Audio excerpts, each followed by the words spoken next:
யார் தெரியுமா இன்னைக்கு பிஜேபி வளர்த்துக்கிட்டு இருக்கிறா? தமிழ்நாட்டில் இருக்கிற அரசியல் கட்சிகள் தான். அதை ஞாபகம் வச்சுக்கோங்க. ஏன் தெரியுமா? அவங்க எல்லோரும் பெரும்பான்மையான மக்களுக்கு எதிரான ஒரு கருத்தையே திரும்ப திரும்ப சொல்லிக் கொண்டிருக்கிறார்கள். பெரும்பான்மையான மக்களுக்கு ஆதரவாக எந்த அரசியல் கட்சியும் இல்லை. எப்படி உங்களை ஆதரிப்பார்கள் என்ற ஒரே ஒரு கேள்வியை தான் எங்களுடைய ஆய்வு மாணவர்கள் சொன்னார்கள். உங்க கேள்வி நல்லா இருக்கு சார். பார்லிமெண்ட் என்ன நல்லா இருக்குது, நல்லா இல்ல, உண்மை அதாங்க.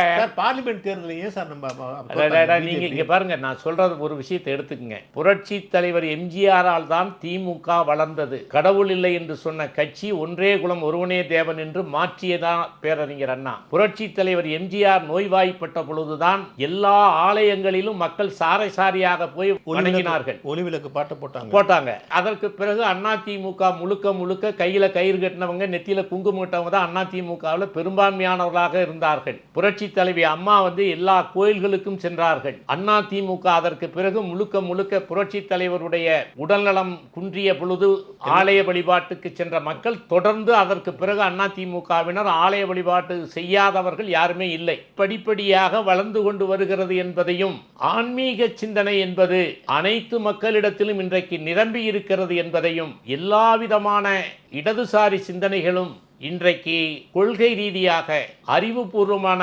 சிந்தனைகளோடு எங்கேயும் பேசப்படவில்லை என்பதுதான் வருத்தத்திற்குரிய ஒன்று.